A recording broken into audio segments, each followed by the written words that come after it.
1 week, there will be a total solar eclipse. Scientists will be paying attention to it. News stations will be paying attention to it. Astrologers will be paying attention to it. And Cosmic Health's Jennifer Racioppi is shedding light on its importance. And it's Aries, so it's the start of a new cycle, and it's really stepping into the higher fate, higher destiny. Plus, we dive into the depths of what it really means to live cyclically. The most important thing about cyclical living is that we're not always in a fire at all cylinder season. We can trust and surrender. Why nervous system regulation is such a hot topic. I feel like as a collective, we are dysregulated. We're all searching for this ability to be able to flex with the good and the bad without just getting so thrown off course. And how we can take advantage of the planets this year. Do not procrastinate. If there are things that you know you want to do, it's essential to be working on them now. On an all-new Intentional Living with Courtney Myers. Welcome to Intentional Living with Courtney Myers, a podcast dedicated to those seeking a more fulfilled and purposeful life through thought-provoking conversation, spiritual exploration, and authentic connections. The intentional movement has begun, and if you found yourself here, you are a part of it. Intentional Living with Courtney Myers starts now. Hi, Jennifer. Welcome to Intentional Living with Courtney Myers. I'm so honored to have you here today. I know you've been all over the place, all on national TV and sharing all your wisdom. So I am really honored that you get to take your time out and have this conversation with me today. So welcome. Hi, thank you so much for having me. Yes, I want to get in right away with you because I've heard this a lot come up for me. It's this whole concept of cyclical living with the seasons, living with, if you're a woman, following your cycle. Like I've seen it across the board, whether it's talking about, your health and wellness to your manifestations to asking for a raise. I literally just had a conversation earlier this morning about, following the moon cycle for like the right time to ask for a raise versus not. And like how this all affects us as our body, as our human, as our being, yet we don't seem to really live that way. It seems, although it is turning into kind of like a buzzworthy thing, living cyclical. And I know you write about this. So what is that about? Yeah, it's hard to answer it really succinctly because it's complicated.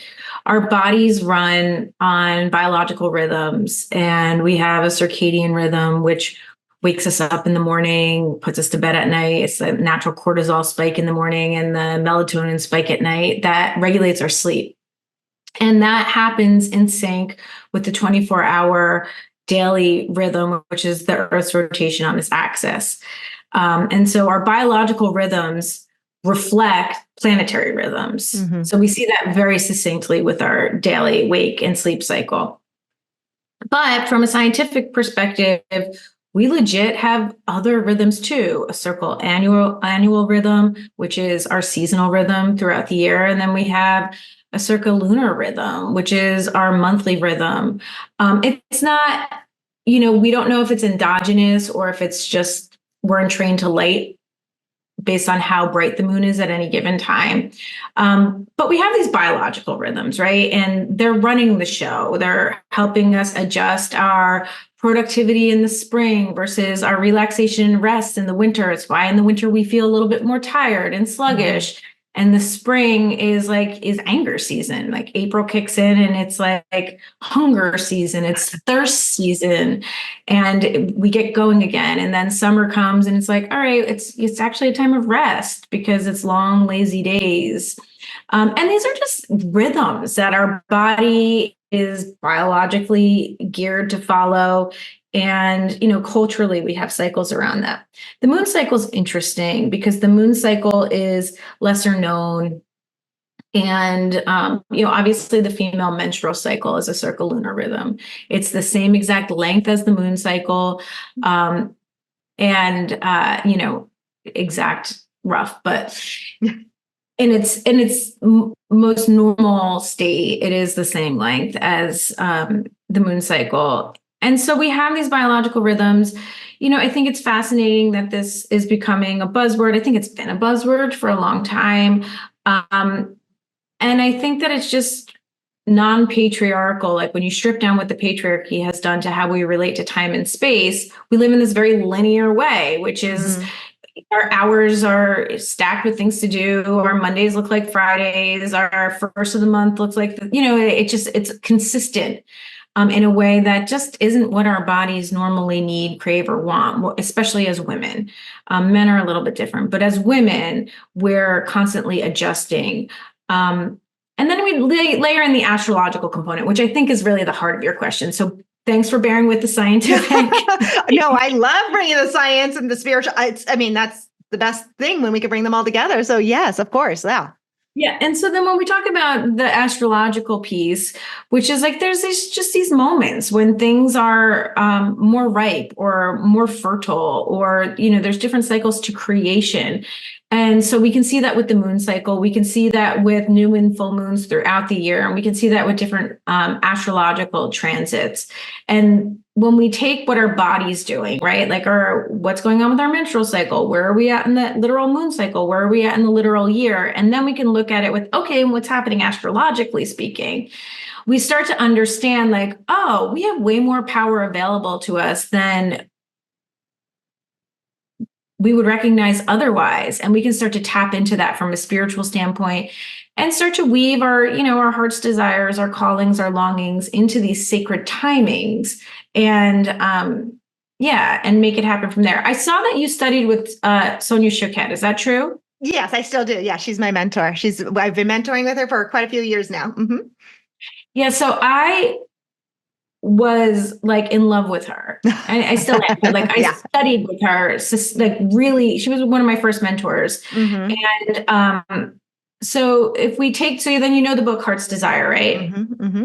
Yes. So if you take Heart's Desire, and I broke that out to like lunar cycles, this was like 20 some odd years ago when I first started doing this work.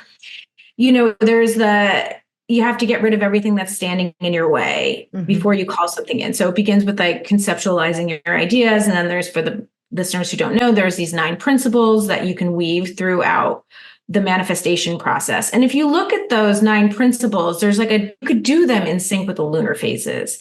And I think I bring that up just to say like classical manifestation techniques already have this wisdom embedded into it. But when you marry it with the phases of the moon and working with lunar cycles, we're dealing with the alignment of the sun, moon, and earth. That's what the lunar cycles are. It's like when the sun, moon, and earth are in certain alignments, there's different gravitational pulls, there's different wavelengths of light. We have, brighter nights in the full moon, darker nights in the new moon, and then varying lengths of light throughout the waxing and the waning, but also the tides change too. So we have neap and spring tides. We have different gravitational poles based on where the moon is in relationship to the sun and earth. And so when we take that and then we marry in what it is our deepest soul craving is and what we're doing everything in our life to manifest, that's pretty cool. That's a pretty cool recipe for awesomeness. And it's what I've been doing certainly for the last 2+ decades. And I think a lot of other people are doing it too. Well, just this whole concept of like you bringing up Sonia and then bringing in like the astrology aspect of it. That is one thing that her and I have talked about quite a few times in our own private sessions, is a lot of times that she said for me to dive deep into astrology because I had that longing to know more and to understand like the rhythm of things and how it creates such a structure for us to live our life by. Now, I've only very surfacely scratch the surface on it. It's because I have little kids, I have business, there's a lot to go on. And I feel like it needs my undivided attention. When I go in, I'm just like, I'm all in. And so I've gotten little snippets of like the astrology and bringing it into my world. And then like the human design and bringing it into my world, and all these different things I do think help us understand it. But it is so fascinating to me as how everything is just this constant change and this constant dance. But when we can let go of our control, it's not that everything is written in the stars, but everything works. Well, we have free will, but it all works out just magically, just perfectly, if we can just get out of our own way. And I think by adopting things like the cycles, like our intuition, like understanding the workings of the universe from like that astrological standpoint, we can kind of stand back a little bit and allow our lives to flow a lot easier. And maybe that's a little bit more of, I mean, obviously you're a fan of Sonia, the divine feminine. We talk so much about that with her, the coming in of just like this more flow of life that I think we have been fighting against for so long. And one thing I do find that is quite interesting is I've spoken to quite a few human design experts on the show, and we've talked about 7-year cycles, how things happen in a 7-year cycle. And COVID was the start of a 7-year cycle where the whole shift is going to come to fruition in 2027. So I'm curious about that, like how all these things are in play together and working to help us unfold in our life's purpose. Yeah, well, I mean, you're saying a lot there. I know. So the divine feminine for sure. And to just make one more note of the Sonia, I had cancer at a really young age. I was 18, 19 years old, and I didn't really know. And I had a hysterectomy, a radical hysterectomy, because it was endometrial gynecological cancer. And I didn't really know how to make my life work after that. And that's when I found Sonia's work. It was around that time period. And she just is such a force for intuitive living and living in alignment with spirit and just getting out of your way. And her work really foundationally made my work possible and made me step into the human that I needed to be to do that work. And I think that throughout history, we've had people like that, people which are just living this deeply spiritual life and or coming in to like, she's a fire starter, like kick things in action and live this life of like on a mystical vibe and help other people wake up and shift into that. And she happens to be a female this lifetime, but I think that the divine feminine has been with us for all of eternity through all sorts of gender expression and or embodiment. And I think that that's just something that is innate to how this planet works. The part around 7-year cycles, I think, is also really interesting because from an astrological standpoint, a 7-year cycle is a Saturn cycle. So Saturn is the planet of discipline and structure. Saturn's the planet of, like, if we put the planets in different categories or archetypes, like Saturn's the school disciplinarian. He gives us the assignment.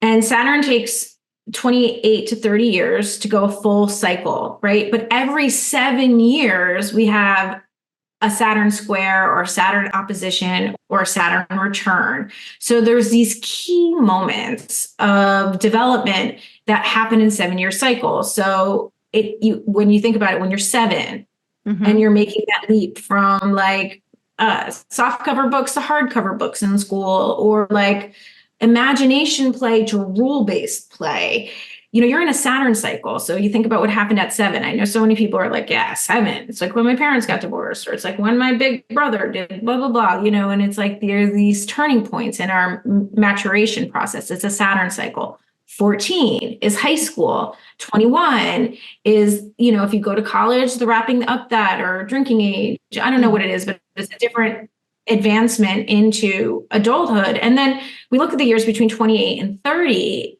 and that's like, oh, am I in alignment with what my soul put me on this planet to be? Do I need to make radical change? Like, did I marry the wrong person? Am I in the right job?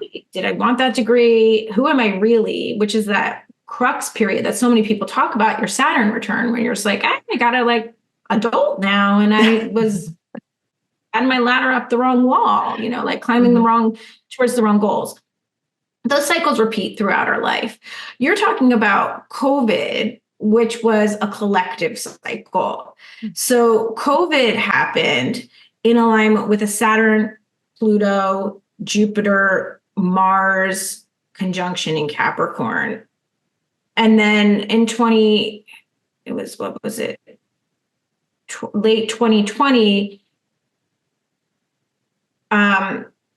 I'm going to get this wrong because I have my dates off. But anyway, my point is that the Great Conjunction happened. And we're looking at collective cycles we're taking something that's personal, now we're putting it into the collective. Mhm. And I do think that COVID happened at a time where things were always going to go, like astrologers always knew that that was going to be like wild.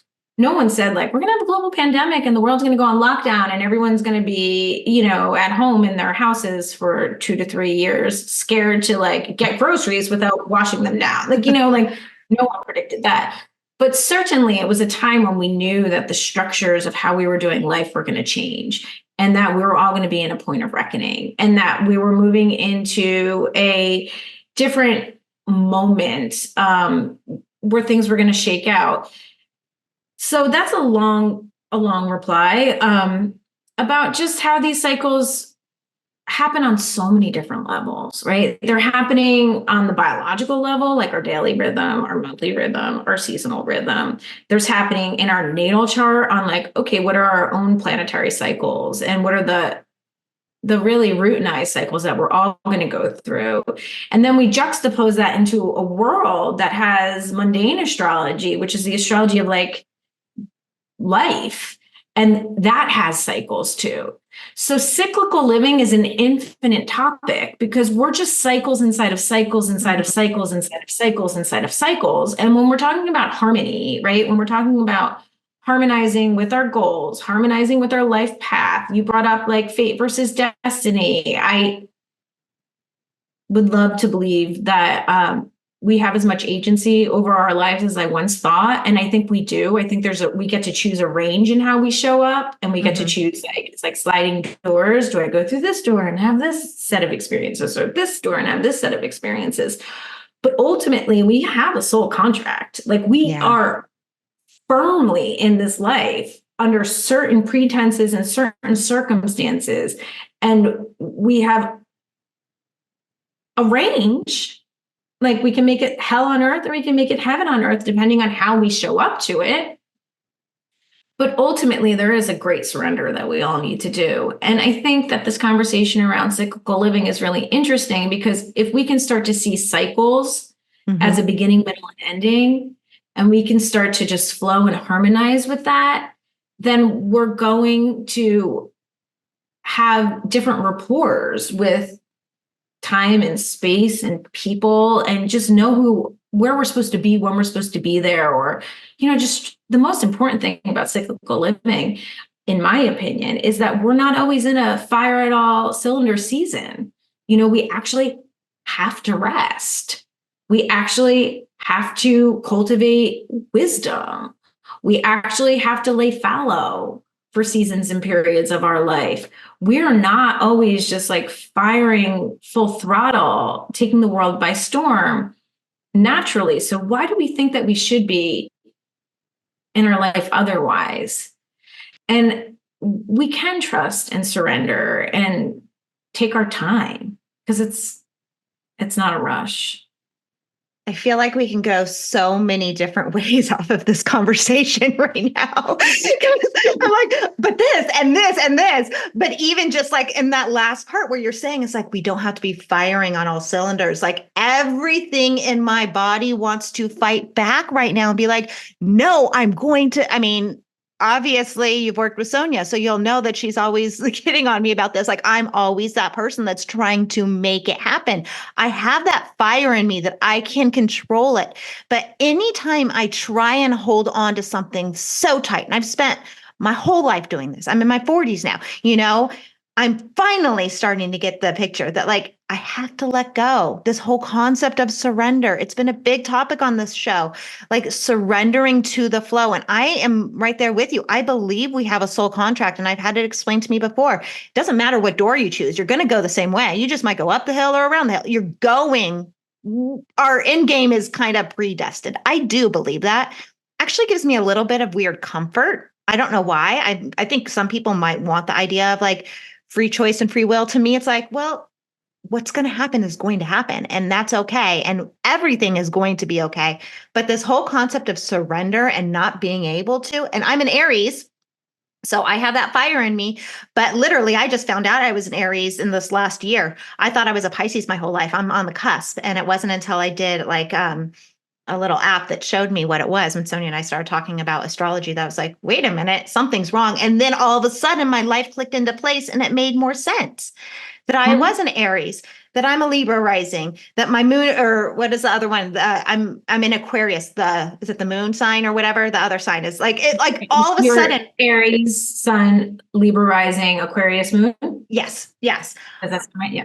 yeah, and all of a sudden it opened my eyes to make more sense, and then I felt like I could like flow. I mean, I guess that's what the cyclical living is finding that flow and rhythm in life so you can ebb and balance. But how do we relax in a world that we haven't been taught that we can just allow? And that is the point of spiritual practices, Right? that's why we call it a practice, because it is, the beautiful thing about cyclical living is that you entrain yourself to it, right? You entrain yourself to living in sync with the rhythm of the day, living in sync with the lunar cycle. You entrain yourself to living seasonally. And it does start to happen really naturally if you give it some time. But ultimately, how do we learn to slow down is through contemplation. Like, I know no other way to do this, and I wish it could be easier, but through meditation and through slowing down our breath and being mindful, practicing, understanding. And I think it's a good point that you mentioned you're an Aries. One, because Aries are always like eager for the next thing, like that's what defines an Aries. Like I said, it's like hunger season. It's that season where we're like the food hasn't fully come in from the spring and we burn through the resources of the winter in Northern Hemisphere. But this is what the embodiment of Aries is. And you're just like, but we've got to get the plants going now. And then like you get something, you're like, oh, I don't care about that crap. I'm going over here. And like, oh, you're going to do this and you're going to do this. And we're going over there. So that's just like your natal disposition. You're not going to get out of that. But I think also what I find in my work is that for people who really can't slow down, or for people who are like, this whole cyclical living thing is great, but like, I don't want a winter. I just want spring all the time. I just want summer all the time, or I just want harvest season all the time. Like, F this winter thing. When we dig in a little bit deeper and I work with them one-on-one, I'm always curious about what's really there, because if we can't slow down, what are we running from? And it might just be like something innocent, or it could be like, oh no, this is a trauma response. And like, this needs to be dealt with, because, a telltale sign of trauma is like wanting to fight or flight, escape, and a sense of urgency, a knowing you want to do it this way, but feeling compelled to do it this way as though you can't control it. And I think that, this is the healing journey we're all on. And I think collectively we're operating in a very traumatized world with very few resources to regroup, recover, very few role models on what that looks like, with social media constantly on our phones and you name it, like caffeine pumped through our veins at every, go. And like, at some point we're going to have to choose, right? Do we want sanity and flow and alignment with seasons and cycles and trust something bigger? Or do we want it our way? Which, by the way, might be masking deeper wounds that we're just afraid to get to, or we don't have the resources for, or we've been dealing with them for so long, we don't even know they exist. We don't even understand what's really driving them. And, and then we layer in the ego, and then we layer in competition, and then we layer in materialism, and suddenly it takes like a major Saturn cycle to knock us on our ass. So we're like, oh, we tried to do it our way, and there are some consequences, and now we got to start again. Okay. Well, I think I do think there is something to that. Like, do we all come in primed to experience some sort of traumatic experience. Because I mean, if we are coming in with a soul contract, we're all living in this world with this trauma response. Like I think I've spoken with enough people, psychologists, spiritual people, all across the board, to know that not no one escapes trauma on some sort of level. We all have some sort of trauma that we're working through in our life. And if you say you don't, I could probably name off 3 things that cause you trauma. Like I've had this conversation with someone, oh no, my life has been perfect. I haven't had any trauma. I'm like, what about this? And I'm like, oh yeah, those were big things. So we're all kind of living in this fight or flight experience. So how do we get out of that and live with the cyclical nature of the pause and reflect? Because I think that is also what you're saying is a driving force, like the busyness, constantly needing to be doing things is for sure a trauma response that I know I'm dealing with. I deal with anxiety. I have to be going. I don't want to silence myself so that I have to listen to my thoughts. So if I keep busy, I don't have to go there. So that is definitely, like, I think something that is really rampant. But then also I would question, going back to you working on the one-on-one thing, and now I'm talking about two separate things that we can go into, is that whole idea of the cyclical living and not liking the seasons. Like, do you really, only like summer? That's a question that I think I would turn around to my client, because taking it literally in the aspect of seasons and nature, I grew up in Southern California, where it was beautiful all the time. We very rarely had weather. I moved almost 3 years ago to Tennessee, and it was snowing a couple weeks ago. Then we had like spring weather, and now today it's like thunderstorming. I'm getting all these seasons.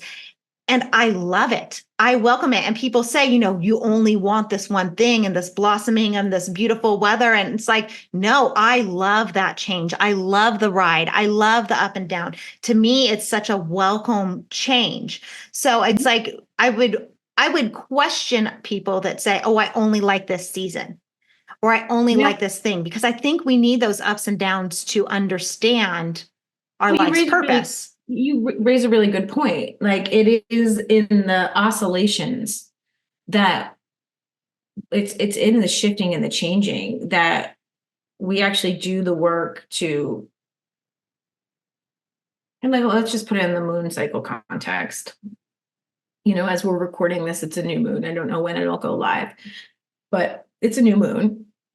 And so at this time, there's the sun and the moon are at the same degree in the sky. So you will not see a moon. They're rising at the same time. So tomorrow morning, the sun and the moon will rise at the exact same time. Therefore, the moon and the sun are so close together, there's no distance between them for the moon to catch the sun's light and reflect it back to us. Over the course of the lunar cycle, the sun and the moon will separate. The moon will start to rise. The sun will rise and the moon will rise later in the day. Eventually, at the full moon, the moon will rise as the sun setting. So that's the nature of a full moon, right? The sun and the moon are opposite. The moon's rising, the sun's setting. And then all the way back to when the moon and the sun are rising again at the same time. But we have the new moon, which is a time to like plant a seed, see the desire. If we're talking about the heart's desire work, it's like 1, 2, principle 1, 2, 3. And you really want to like ground into what you want. And then there's this opposition where you're like, okay, what are the obstacles on my path? Like, what are the things that I need to like honor, acknowledge, get rid of, remove from my path? What's going to actually hold me back from having this thing I say I want? Right. And then there's the disseminating phase where the moon is just losing light and it's coming back, which is like time to really just clean house, like kick things out that aren't working, just like eliminate what's not working, or fine tune things, make them better, just to pay attention. And then the cycle begins again. And so this idea of like, do we just want one season? Whether we want it or not, whether you grew up in Southern California where there was a mono season, or you grew up in a place like Tennessee where there's many seasons in a short period of time because of, dramatic weather changes, we're constantly going through these cycles of transformation, and we need them. Like, we can't get to the result we want if we don't have the opposition where we evaluate what's not working and make changes. And that's why these seasons are so incredibly important. To your question around trauma, are we all traumatized? Clinically, I can't answer that because that's like a highly subjective, personal question. But I will say, I think it's interesting that we're living longer than we've ever lived before, right? If our health span lasts as long as our lifespan, that's a different question. But our lifespan is pretty substantial. So there's just more opportunities for us to have hard, difficult circumstances change the way we show up in this life. And, there's all this study in the trauma world about animals in nature versus humans in nature. And like, why don't animals have trauma the way humans have trauma? And it's because animals have a biological response to shake after a traumatizing event. And so these really scary life or death moments, or things that are psychologically threatening, or an experience that just afterwards things start to get worse instead of better, can be averted with mind body practices where we somatically release the intensity of what we're going through. And I think that that's something to, I hope that wellness, personal development, spirituality continues to talk about in terms of the science with it, in that, we can just constantly build in somatic experiences into our life. So if we're really in a traumatized space, and I said the best thing to do is to meditate. I don't know, have you ever been in the peak of trauma and like completely unable to meditate? I have. Meditation is often contraindicated when in highly triggered states, post-trauma, mid-trauma, dealing with traumatic symptoms. And so there are other practices that supplement that, like just somatic movement, there's a whole branch of this called somatic experiencing, and just ways to get into the body to hit the more, actual places where the trauma lives inside the body and release it. So I think if, just take a step back from the whole conversation and look at the totality of what we're talking about, is like we're talking about cyclical living and how we actually need the juxtaposition of light and dark, how we actually need the juxtaposition of winter and summer. And then we're talking about how do we get into sync with that? Well, the answer is like, really, we've got to slow down and get into rhythm with that. And how do we do that? Well, we have to be mindful. Well, what's one thing that's going to hold us back from being mindful? Urgency. Where does urgency often come from? Lack of trust. I said traumatic responses. And so then where does that take us back to? It's like, if we want to live in flow with seasons and cycles, and trust that our life has a destiny and plan, and trust that we have to show up in the right season and do the right thing and follow the rhythms of our body and get sleep. And we need to tune into our ability to slow down and regulate. Essentially, we're talking about regulating our nervous system to cycles of planetary cycles and our own cycles, right? Then we have to have practices that let us regulate our nervous system. And I think I couldn't have predicted that this conversation would have gone there today, but it's a really interesting, look at things, which is like, to really have cyclical living, you do need to have some sense of how do you regulate your nervous system? How do you slow down your nervous system? And we happen to be really lucky because there's a lot of really wise people talking about that right now. It's a very hot topic, both these words, the buzzwords of cyclical living and nervous system regulation. I can think of like Kate Northrup, for example, who talks about this specifically. I was just on another podcast called Threshold Moments by a woman named Sarah Teasy, and she teaches a lot about nervous system regulation. It is like I would say the biggest buzzword from 2023 in my world was like nervous system regulation, because we're all searching for this ability to be able to flex with the good and the bad without just getting so thrown off course. And I think that that's like the essence of a spiritual practice that'll help us do that. Do you think it's an accident that all of a sudden we're talking about nervous system regulation so much? Because, I mean, yes, if you are in the least bit attuned to spirituality, self-help, this space that we're both living in, it will be all over your social feed. It'll be all over your inbox. It'll be all over anything you read. I mean, nervous system regulation is by far one of the biggest things we talk about, aside from mental health. I think it kind of had this like flow. We start talking about like the mental health space more openly. And now all of a sudden we're really into this idea of the nervous system regulation. Throw in terms like the narcissistic abuse and things like that, that all are like triggering that your nervous system. Do you think there's any accident that that's happening now, coming off of something like COVID, coming into a new election year? We're coming into another cyclical time with a lot of change, at least in the Western culture. Feels like it's a change across the board, change across the world. I mean, if we look at world events, what's going on, this doesn't seem to be an accident that we're having these conversations now. It seems like this is of the moment, and this is something the universe is saying, okay, you guys, you have been on edge for way too long. We need to bring this down a notch. We need to chill, essentially, so that we can start living in our purpose again. Yeah. And I would bring it back to the concept of the divine feminine, because nervous system regulation, in essence, is extraordinarily yin.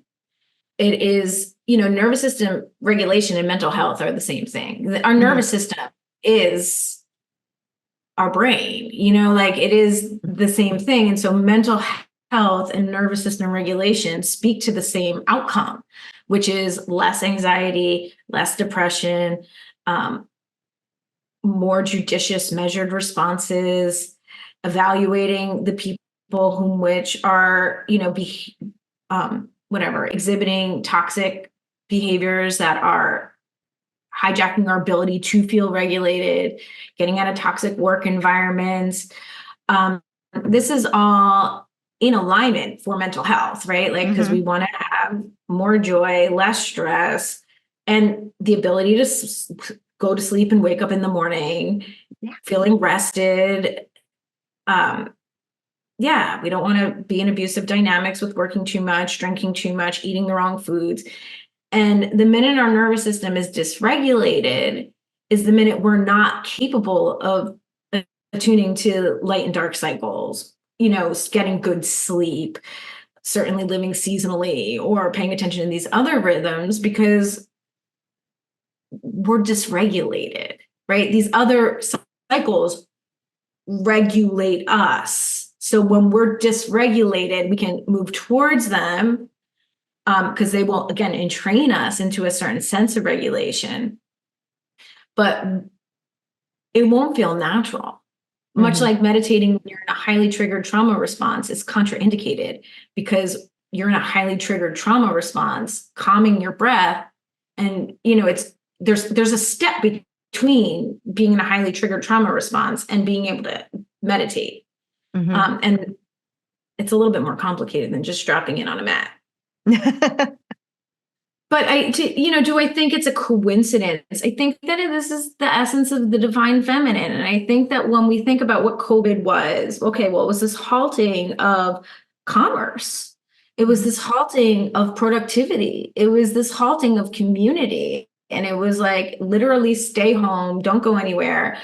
And I think that if we look at the astrological cycles, we're not in the cycle, in my opinion. Every astrologer is going to have a different take on this. But in my opinion, we are not in the kumbaya cycle. Like, we are in we have to remember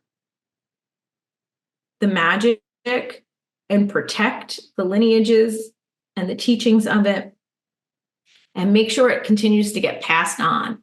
There will come a time where society will reflect magic, should we make it, right? But like, we are if you're born in this season and segment of life, like I was born in the late 70s, it sounds like you were born in the early 80s. Like, if you were born at any spectrum of the age of humanity on this planet right now, we are here in incredibly tense times in human history. And I'm not sure who's going to see it in a brighter, better day or when that's coming. But like my work revolves around resilience, because resilience is the ability to go through hell and come out stronger, essentially. Like it's not what happens to you, it's how you respond to it, and who you are because of it, right? And I purposefully chose that work because I don't think we have another chance. I don't think that there's another choice. Like pleasure, flow, freedom, yes, all these words, of course, they're available to us. But ultimately, what we need to live the full potential of our lives is a healthy, hearty dose of resilience, because it's only with resilience that we'll be able to persevere and come out better, come out stronger, given the astrological cycles that we are in and will continue to be in. And I think nervous system regulation is another tool in the tool belt of resilience. It's another tool in the tool belt of how do we manage all of this. But on a deeper level, I think nervous system regulation is another teaching of the divine feminine, because it's like, how do you calm down, be present, regain your inner sovereignty, have agency over your physiology in a way where you're not getting hijacked by the amygdala and hijacked by fear and hijacked by trauma, but coming into a softer, gentler way where you can entrain with seasons and cycles, find your breath, go back to meditation. Like nervous system regulation is like the hand of the goddess. I don't know what else to say about it. That's pretty woo-woo at this point, but I actually really think that that's why these things are trending. Well, I'm curious, as you're talking about it, I'm thinking, okay, let's say on an individual level, we want to learn to regulate ourselves and we are willing to do the work to get present and deal with our traumas, because one, you have to be willing. No one can tell you you have to do it. But can we heal the collective nervous system, the collective dysregulation? Because you can feel it. It's not like, it doesn't matter if you, I mean, it does matter. I know we have to start with ourselves, but like, will this expand to others if you do this work on yourself? Because I feel like as a collective, we are dysregulated. No, we're incredibly dysregulated. I don't know. Like I've thought about this quite a bit, and I think my younger self was definitely like, well, it's the 100 monkey, and it's like, if you do it, it's going to catch on, and I'm going to be the best me, because if I can only be the best me, and like the only way I'm going to help the world is if I'm the best me. And I certainly believe all those things still. I ultimately know, though, that the world's problems are so much more complicated than I really understood. And there's so much responsibility that needs to happen from so many different levels. Self being one of them, right? But there are like political responsibilities. There are responsibilities of government. There's just responsibilities that are bigger than my choices alone. And the systems are broken and the systems are sick. Humans have to vote, humans have to get in alignment with community and take action.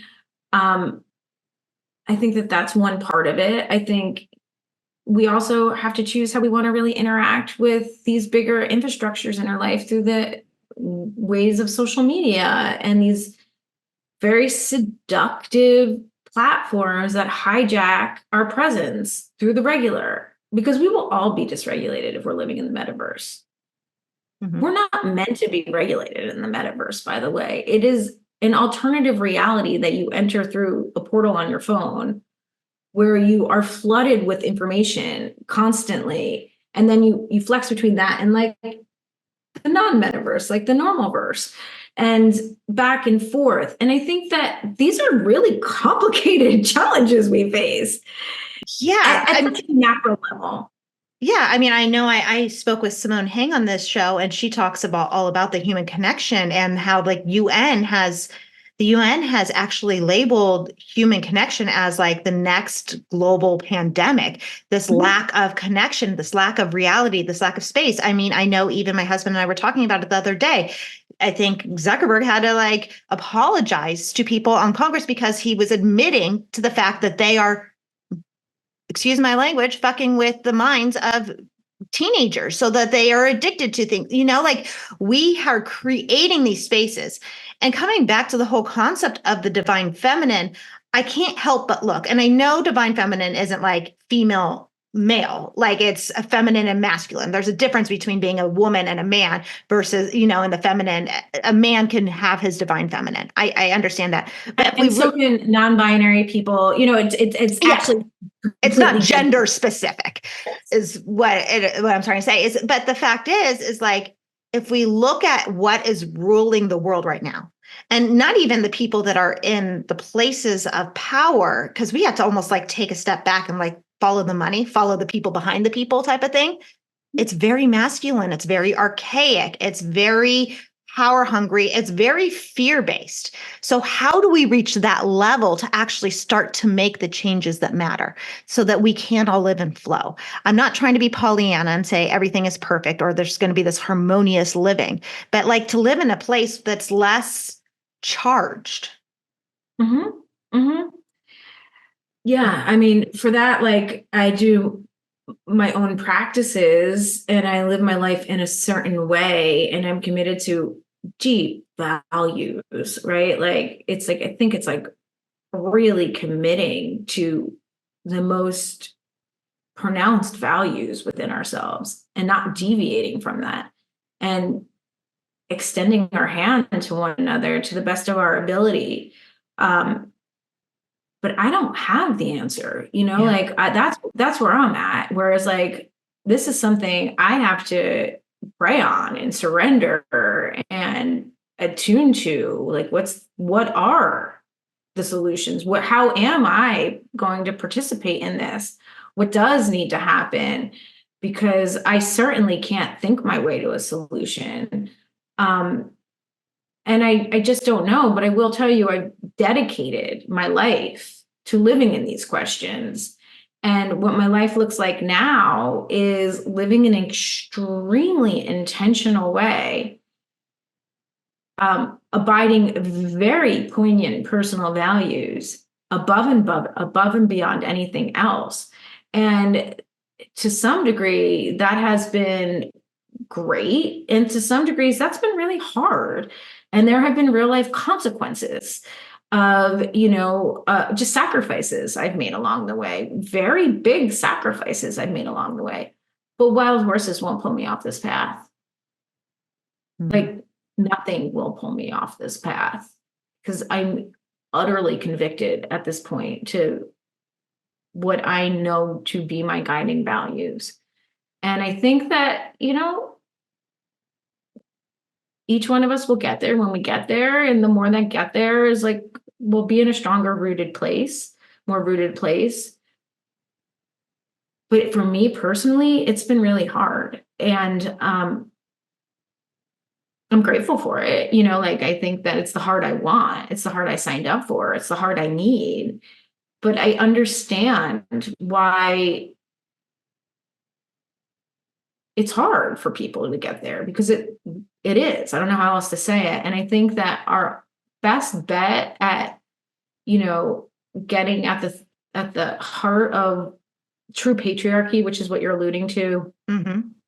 True power imbalances, is continuing to do the work that you're doing, continuing to do the work that participating in the conversations that we're participating in on a collective level, and doing our best with the time that we have to make the changes that we can with the platforms that we do, and doing our best with the behind the scenes time in our life so that we're rooted, grounded, not coming from trauma responses, attuning to something bigger than ourselves, being guided, getting our own egos, wants, and needs out of the way, showing up for our community. And I really do think that things click. I know for a fact things click. Things mm-hmm. do get better. Life does improve. But the bigger macro issues of like social media derailing the social development of of teenagers now, like proven, or, environmental toxins, Yeah. or, just like these bigger things, racial injustice, they're complicated. And I think that we have to all learn how to be with the sorrow and the grief that they create in order to find our answers, because just, getting to a solution is a tricky path. And it really requires, like I said, contemplative practices, nervous system regulation, deep conversations, and a whole lot else. A whole lot of medication. Hello, I'm on that. No, but all I can think of is like, as you're talking about, I'm even thinking about, and I'm sure Sonia's talked to you about this, like riding that wave, the ups and downs. And we have to go through some of these things that we do in our life to be able to do our purpose on the other side. We have to travel some of these difficulties in life. And I'm wondering if that's what we're doing on a collective level. It's just coming to me now.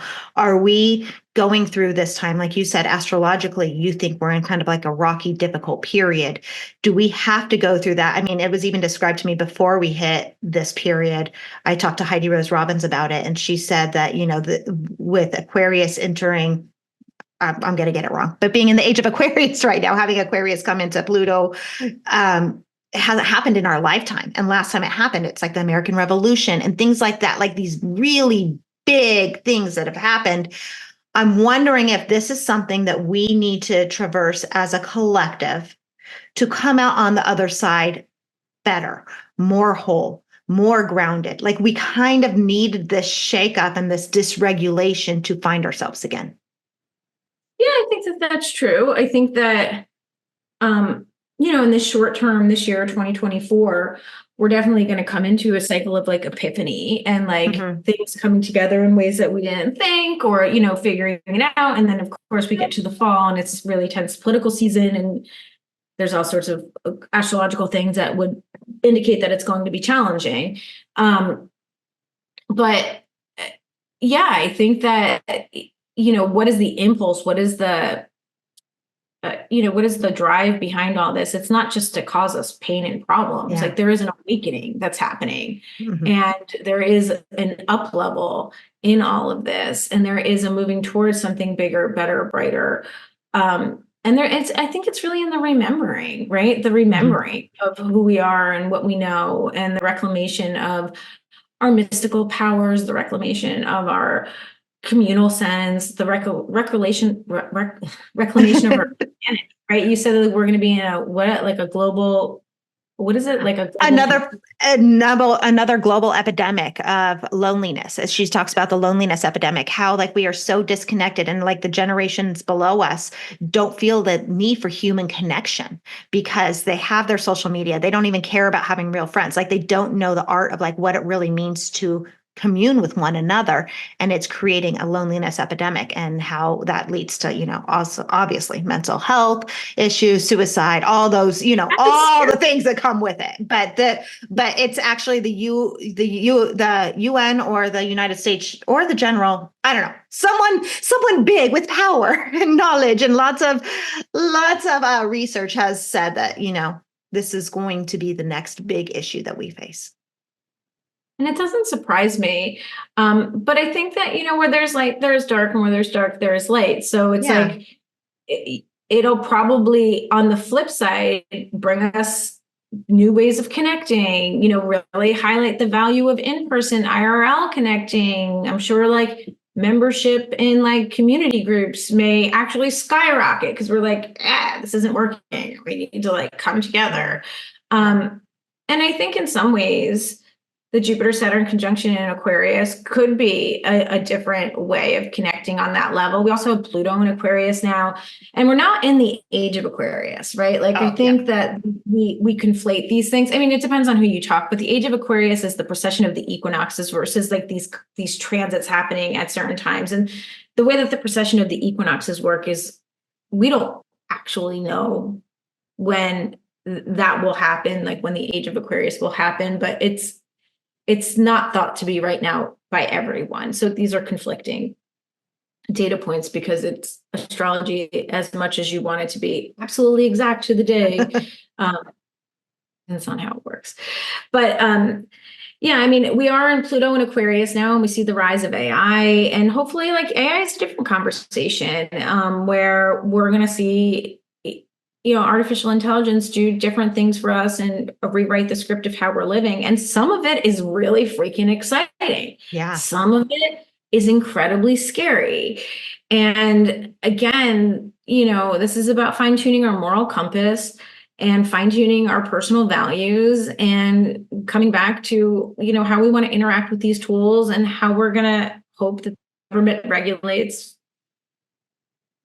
the mismanagement of these tools so that we don't suffer bigger losses to our humanity and our soul. But there are forces on this planet that want us to suffer bigger losses of our humanity and soul, that profit off of us losing different access levels. And again, I think that just comes back to, the work that you're doing in your life, the work I'm doing in my life, the work a mutual teacher of ours both has done her whole life, which is connecting back to the voice of the intuition, the impulse of the body, learning how to really be in resonance and flow with a deeper, stronger spiritual connection that's guiding us. I think now more than ever, we need that because there are so many other voices, stations, frequencies guiding us right now that if we lose the connection to our inner voice, if we fail to develop the connection of our inner voice, if we fail to fine tune that relationship, the spirit speaks in such strange ways. Spirit doesn't speak in English, and it's a whole relationship that requires us studying it because it's just going to get more and more complicated as time goes by. And I don't know if any of the answers we're both mutually searching for will come from any other direction than from the voice of our soul, spirit. Really understanding what we're meant to do at the right time, at the right place, and surrendering to our own individual soul contract with blind trust, knowing that like, hey, there's like a higher power out there, or there's like a universal life force that is, really specific, that we have these very specific things to do this lifetime, but we are not going to solve it all and individually. Like there has to be a collective solution. The activist in me wants to say more. The spiritual teacher in me, wants to say less, but there's a place for both to meet. Mm-hmm. Yeah. I think there's a return to faith that needs to happen.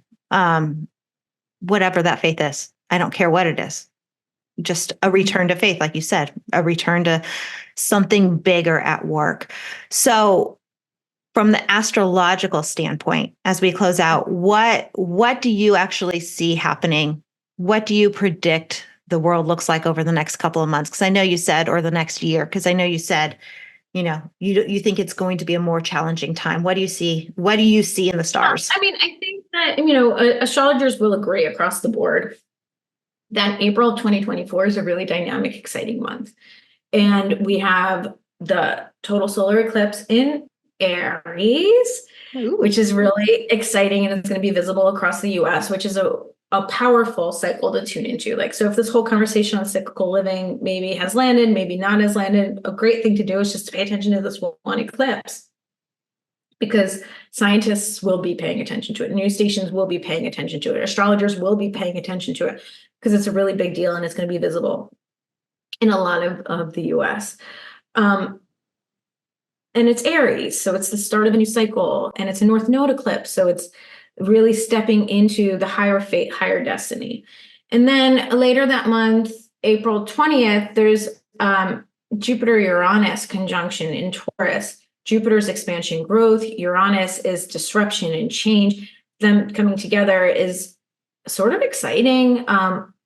And we can expect like epiphanies. We can expect just like new ways of relating to old problems coming up, and like, oh, I didn't realize I was doing it this way. Maybe I want to do it this way. Or depending on where these aspects fall in your chart, you may or may not be impacted by them a lot or a little, but collectively we'll start to feel like, oh, there's a reinvigoration of life and things are starting to move. And we see like, this isn't more of the same. We're going in different directions. And that's really exciting, right? It's super exciting.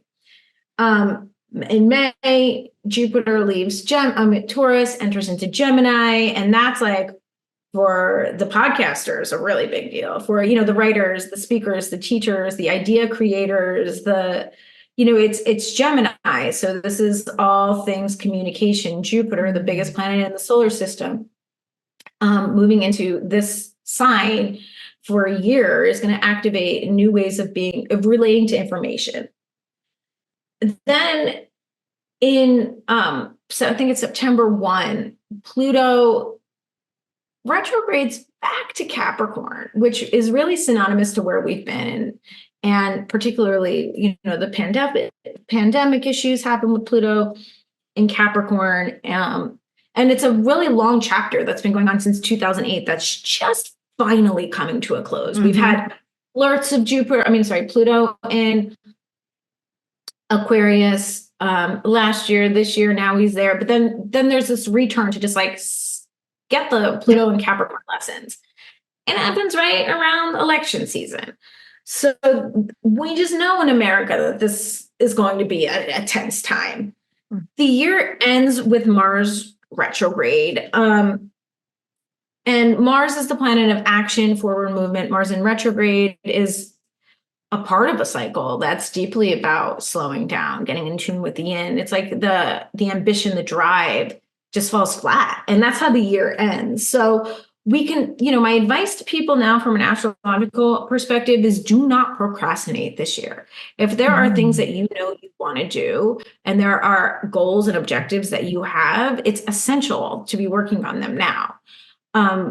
Whenever now is based on when this goes live, but essentially we have no retrograde planets.